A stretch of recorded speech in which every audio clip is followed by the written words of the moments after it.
E ninguém, acendendo uma candeia, a põe em oculto, nem debaixo do alqueire, mas no velador, para que os que entram vejam a luz. A candeia do corpo é o olho. Sendo, pois, o teu olho simples, também todo o teu corpo será luminoso. Mas se for mau, também o teu corpo será tenebroso. Vê, pois, que a luz que há em ti não sejam trevas. Se, pois, todo o teu corpo é luminoso, não tendo em trevas parte alguma, todo será luminoso, como quando a candeia te ilumina com o seu resplendor. Lucas 11, de 33 a 36. A luz penetra no corpo por meio dos olhos. No que diz respeito à luz, um homem sem olhos é como se nele não batesse sol. Os olhos são tão necessários quanto a luz para se enxergar. A mais brilhante luz que jamais foi inventada ou venha a ser descoberta, de nada adiantará para quem não tenha olhos. Eis porque a candeia do corpo são os olhos, como está em Mateus 6, 22. É muito importante entender, então, em que consistem os olhos do homem interior, pois em vão Cristo brilhará em nós se a sua luz não penetrar em nossa alma. Nesse sentido, a condição dos olhos da nossa alma é de suma importância. Nossa luz ou escuridão dependem deles. Os olhos da alma podem ser vistos como a compreensão, a consciência, a motivação ou o coração. Não seria possível limitá-los a algum desses elementos. Eu me aventuro a chamá-los de a intenção da mente, ou, se assim preferirem, o objetivo do coração, a sinceridade de compreensão. Quando Deus dá ao homem o verdadeiro desejo de ver a luz do Evangelho, concede ao homem, mediante tal desejo, visão para que possa enxergar a luz celestial. Se o Espírito Santo nos torna realmente desejosos de saber a verdade, significa que clareou os olhos da nossa mente. No entanto, o pior pode acontecer em relação a essa situação, que é o homem não ter desejo algum de ver a luz de Deus. Seu insensato coração se obscurece, ele não ganha a devida compreensão e, em vez disso, interpreta de forma errônea a doutrina do Senhor Jesus. Uma batalha travada pela graça contra a má vontade do homem de ver a verdade, da qual é por natureza inimigo. Se ele desejar com sinceridade ver a verdade e submeter-se à iluminação do Espírito Santo, jamais será deixado na escuridão. Mas se não quiser ver, não poderá ver. Se estiver determinado a não aprender, a verdade se lhe mostrará intragável. Quando voluntariamente se torce a verdade do seu real significado, os olhos certamente padecem de deficiência e a luz fica impedida de realizar seu efeito real. Muitas coisas podem obscurecer os olhos da alma. Uma das mais comuns é a ideia preconcebida. O homem imagina que já tem luz. Seu pai, seu avô, seu bisavô e todos os seus parentes das gerações passadas foram criados dentro de determinada religião e assim ele supõe que ela deve ser correta. Quer a candeia dê luz ou não, não importa. É a candeia da família e ele não irá trocar. Nem a questiona, tem certezas absolutas quanto a ela e não precisa de prova alguma em contrário. Quando a luz de Deus vem a ele, repele-a de imediato. Não quer ser perturbado e, portanto, não ouvirá, não lerá nem refletirá sobre o assunto. Satisfaz-se em deixar as coisas como estão. A simples suposição de que possa estar errado vê como um insulto, maliciosamente tramado por uma alma isenta de caridade. Que se pode fazer com alguém tão cego? E não há muitos que são assim? A indolência. A indolência é também uma grande venda nos olhos. Fecha as pálpebras e afasta dos olhos a luz com seu espírito da letargia. O homem de olhos vendados não ouve o que é ou deixa de ser o Evangelho. Como Pilatos pergunta, que é a verdade? Sem jamais esperar por uma resposta. É muito problemático para alguém assim pensar, consultar as Escrituras e orar. Tais pessoas não têm ânimo para dedicar o processo, para elas tão trabalhoso. Não, diz o indolente, tenho mais o que fazer, tenho minha fazenda, tenho meus negócios, que os fanáticos debatam sobre credos e tudo mais. A mim nada importa quanto ao que um homem acredita. E assim muitos acabam permanecendo na escuridão, pois para eles dá muito trabalho abrir as pestanas e deixar de serem cegos. Ah, quão tenebrosos são aqueles que preferem o descanso indolente a luz de Deus. A luz ainda é frequentemente bloqueada pelos erros crassos. Não posso me alongar repassando a lista dos erros mais comuns, lista que deve ter crescido demais desde a última vez em que foi apresentada. Estribados ilusoriamente em frases escolhidas, embasados enganosamente por uma ciência onírica e adornada de nomes pomposos, os erros nos são oferecidos hoje em dia como formas aparentemente respeitáveis de se pensar. Falsidades que já ouvíamos desde criança, mas que ouvíamos como heresias desprezíveis, há muito decaídas e jogadas no limbo da inutilidade e da imaginação inconsequente. Hoje se apresentam novamente reformuladas, renovadas com toques de viva cor, exibidas como ideias avançadas, renovadas. Quando algumas dessas falsidades têm permissão para ocupar a mente, como é tão comum nos dias atuais, o Evangelho deixa de ser visto, porque os olhos se inflamam com a presença de uma substância estranha e irritante. Pode acontecer de que era verdade centenas de anos atrás deixar de ser verdade agora. Pode acontecer de o Evangelho que salvava almas nos dias dos apóstolos não ter mais esse poder. É verdade que alguns homens são mais sábios que Deus e capazes de poderem julgar os profetas e os apóstolos. Sem dúvida, ocorre nessa geração uma cegueira de julgamento. O joio de suas próprias tolices escurece seus olhos e Cristo se distancia deles. Mas uma coisa cega os olhos mais do que qualquer outra: o amor pelo pecado. 9 em cada 10 vezes, o pecado permitido é a catarata que escurece os olhos da alma. O homem passa a não conseguir ver a verdade e adorar a falsidade. O Evangelho não pode ser visto por ser puro demais para a vida libertina. O exemplo sagrado de Cristo é bastante severo para o homem mundano, pois seu espírito é de fato bastante puro para os que amam os prazeres carnais. Ao rejeitar a doutrina do Evangelho, as pessoas passam também a adotar em sua vida a frouxidão moral, dando preferência aos maus costumes do mundo.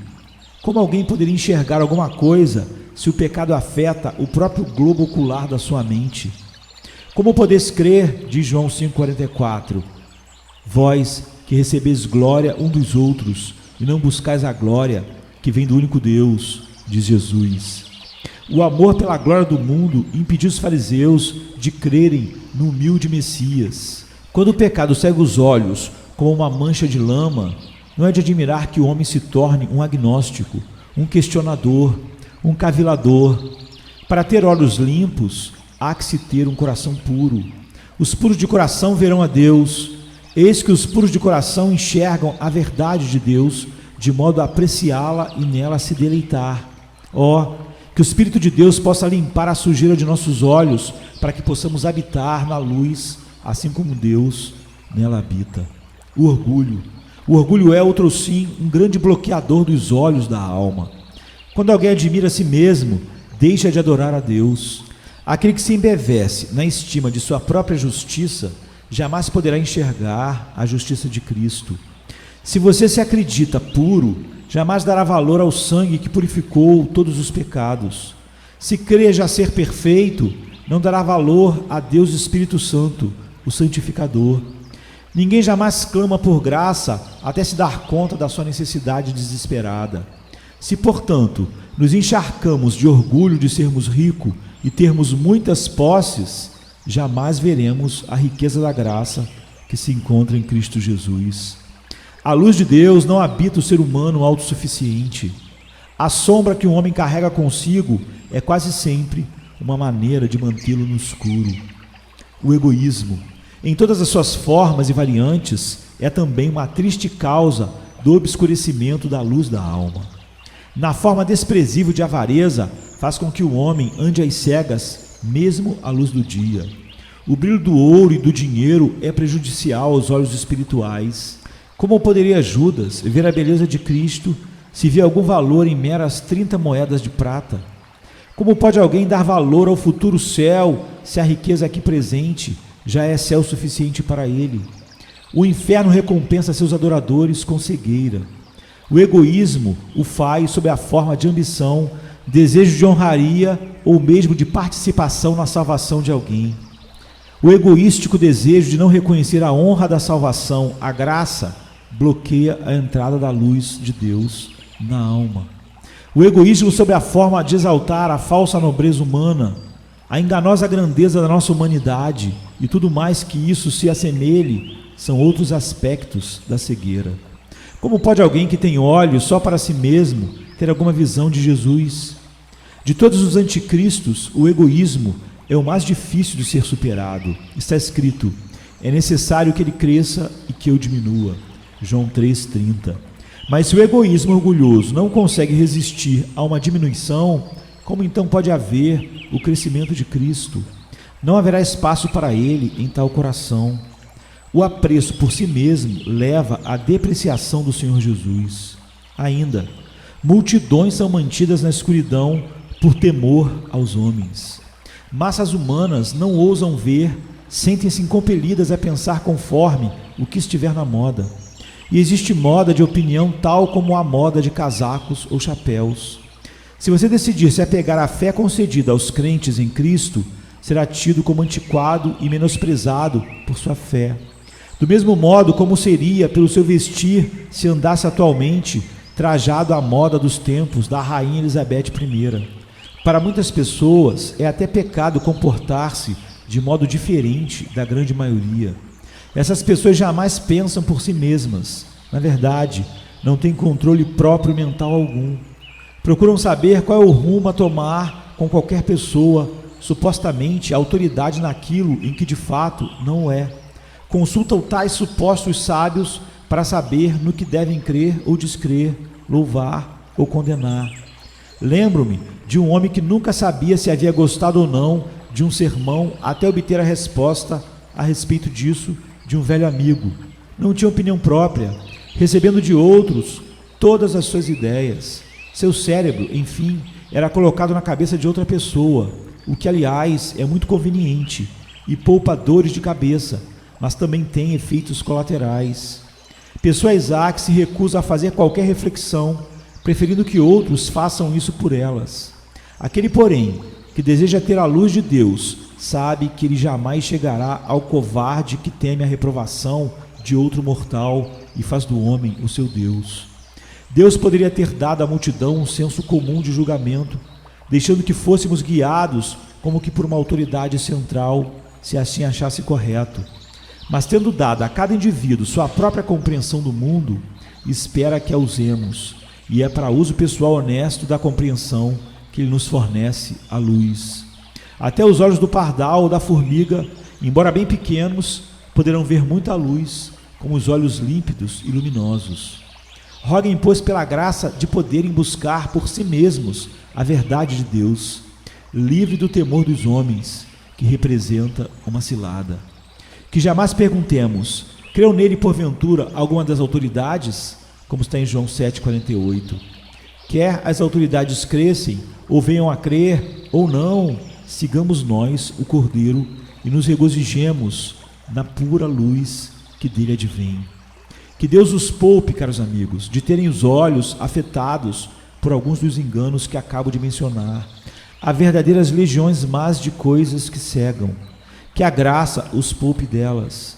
Que Deus lhe dê olhos bons e, consequentemente, corpos luminosos, ou seja, olhos que não olhem de modo algum para duas direções ao mesmo tempo, e uma alma livre de influências sinistras e de tudo mais que os possa levar a escolher a falsidade em vez da verdade, o errado ao invés do certo.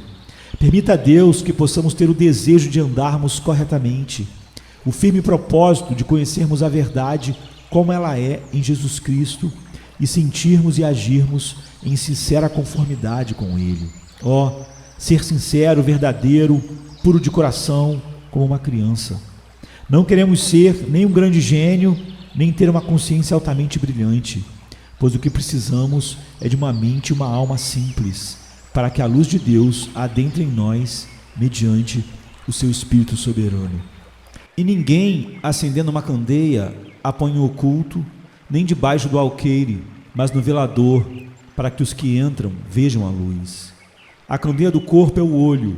Sendo, pois, o teu olho simples, também todo o teu corpo será luminoso. Mas se for mau, também o teu corpo será tenebroso. Vê, pois, que a luz que há em ti não sejam trevas. Se, pois, todo o teu corpo é luminoso, não tendo em trevas parte alguma, todo será luminoso, como quando a candeia te ilumina com o seu resplendor. Lucas 11, de 33 a 36.